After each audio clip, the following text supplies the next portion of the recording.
The lack of online supervision and protection of children has seen a growing number of online predators exposing children to harmful sexual material.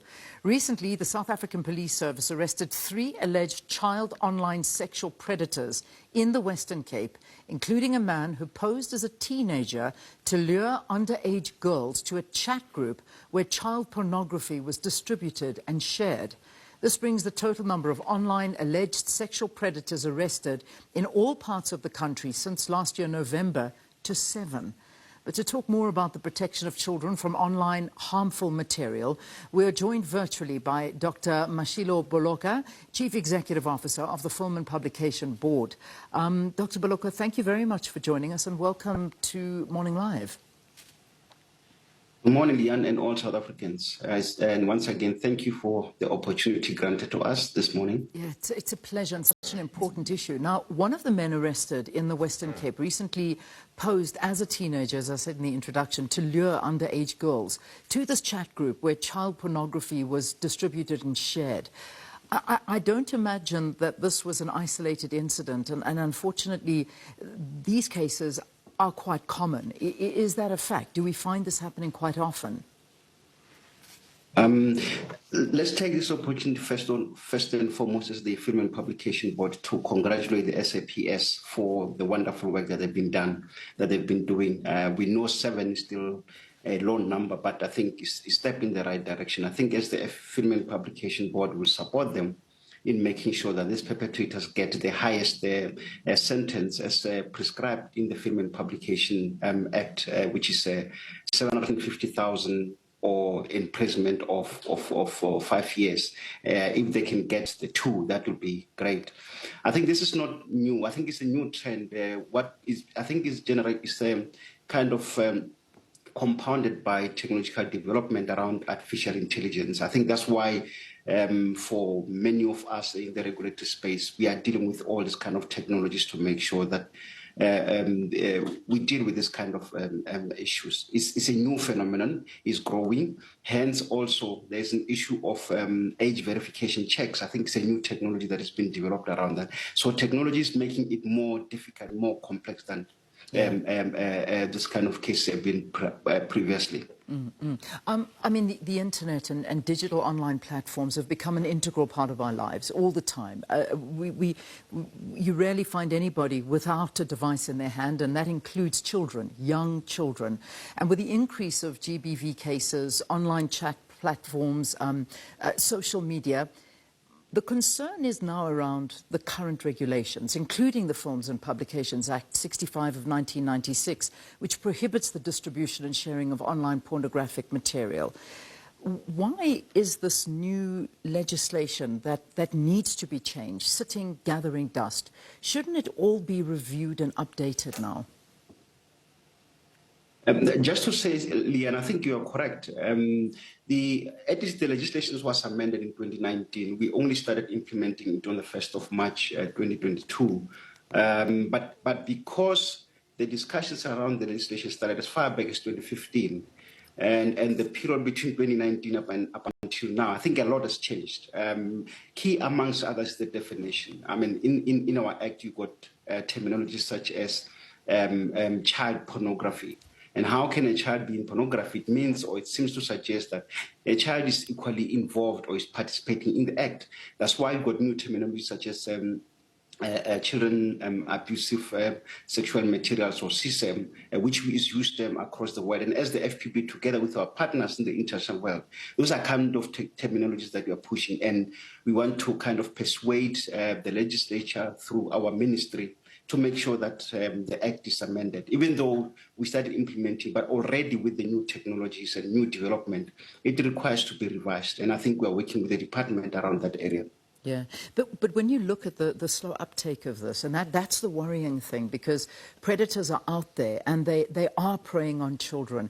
And I mean, with the advent of, as we said, with phones and devices and all of these things that are happening, why has this not even been presented to Parliament or before Parliament? And, you know, there are many issues that need to change. I mean, these things need to be moved on, and very, very fast. I think one of the things, the commendable part that we must give to the South African Parliament is the fact that they have transformed an agency like ourselves as the online content regulator just to deal with the online space. Prior to this act, there was no one regulating it. And now, as the Film and Publication Board, you got that responsibility. And I want to say that if you look at across the world, we are amongst the 5 leading countries on online safety, beating even what you consider as first democracies. I think the United Kingdom just passed its legislations last year, 22, I think September 2023. And if you look at us, I think it's us, Australia, which have been leading. And then on the continent, we are the one that is leading. Not to say that this is the best way or we are the best, but to say at least there is that step that has been done. I think the most important thing is an entity like ourselves to strengthen that area and make sure that we don't smile when coming to enforcement. Hence, we have since issued this week notices to the platform owners to say they must, take appropriate steps on children protection because it can't only be the responsibility of the parents. Mm-hmm. These are the guys that are distributing it. So they must make sure, whether it's your TikTok, whether it's your Twitter, whether it's your Facebook, they've got the responsibility. They can't be absolved from the responsibility of protecting the children. Hence, we won't be smiling with them in the next couple of months. We take them to the enforcement committee, chaired by a retired judge, so that case of non-compliance can be dealt with and dealt with harshly. So there are penalties that can be imposed. The Act provides that, even though they are not adequate, because you are dealing with a very $1 trillion industry. And whatever fines that you provide in South African rands may not be a deterrent, but will do whatever it takes. Yeah. That's a very big issue, and an issue that certainly one has to look at, is that those that, whether we're talking to these major players in that, I mean, whether it be Meta, whether it be X, whether it be TikTok, all of these companies need to be held accountable for what they do, because a lot of the times you don't even have to produce an ID document, and you can open up a profile, you can be on their platform, and you are exposed to things that it's unbelievable. I mean, I've got social media presence on many of these platforms, obviously, and I mean, I'll open particularly something like X, and the amount of pornography that jumps up in front of you without even looking for it, it just is there, is something that is there all of the time, and nothing's done about it, and this is a problem. Now, I ask you, as the Film and Publication Board, one of the mandates is to criminalize, obviously, the use of children and the exposure of children to pornography. Are film distributors accountable, and these users, these platforms that we're using, are they responsible on how they classify their material?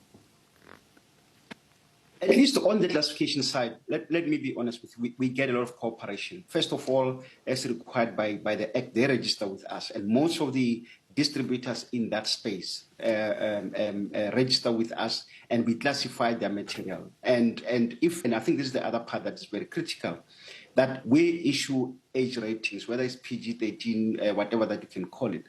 But if any member of the public is not happy with the classification rating that we have done as the FPB, they can petition what you call the appeals tribunal, or they can request, I think that's the other public rights that the law accords members of the public. They can petition us to reclassify the movies or the rating. Or if they see any movie that doesn't carry the FPB logo, they that triangle that shows that has been rated by the FPB, they can approach us, then we'll deal with the matter. But there's a new trend, Leanne, that's very key. Most of the people amongst the public, what they do is they take clips from where they have been rated, like whether it's Netflix or whatever, where they've been adequately rated, then they put them on social media where they are not regulated at all. I think that's a new trend that we see, and a lot of them you find that these are sexually explosive scenes that are not supposed to be there. A movie has been adequately rated, but someone illegally takes the movie from where it was rated and put it on social media. And that's the new trend that we are seeing. And that's why one of the things that we are doing is to say to the platform owners, assist us to deal with this part, because it's your responsibility to remove it. You must take it down. The law provides for that. But that's the appeal that you are making to members of the public, that don't... Sorry, Dr. Boloka, because we've got literally a minute and we've got to be out. And that's where my problem comes in, is that as much as you may put all of these, times have changed. Social media is the way people get information. I know that one of the most difficult things is to track down where it all begins. But now the SAPS, the Serial and Electronic Crimes Unit, works with the USA in their Department of Homeland Security. They worked with them to arrest these 3 men alleged to be child online sexual predators. But how can you monitor online abuse? I mean, when these platforms don't abide by rules, how easy is it? No, that's why I think we do what you call electronic monitoring, which will be able to detect this kind of harmful content. And I think because the online space is borderless, that's why FPB is a member of the what you call the InHope. It's an association of 54 online hotlines scattered across the world. Because some of these matters you find that they are not, even though they are distributed in South Africa, but they are not originating from South Africa. So we report these matters to our online partners to trace that and make sure that they are removed on the other side. And I think they do the same if the content is coming from South Africa. So no one can deal with the online space alone. Hence, we need to work with we also work with Interpol as well, with the SAPS and the Homeland Security of the US. So it tells you the nature and the complexity and the vastness of the thing that we are dealing with. Indeed. Therefore, it requires collaboration also with the platform owners as well. Yeah. Some have got what they call standards that they've put together, which I think are very robust, but others, honestly, they are not doing enough. Not doing enough. All right. Dr. Boloka, I have to leave it there, unfortunately. Thank you. The CEO of the Film and Publication Board, talking to us about the protection of children online. It's frightening when you look at statistics of what kids are seeing online and what they are exposed to. I mean, listen to this as we leave you. 8% of children online, young ones below the age of 16, have seen naked pictures online already. That's scary. Allow me to tell you something even more scary tomorrow along those lines. But we have to say goodbye. Bye-bye, everyone. Take care.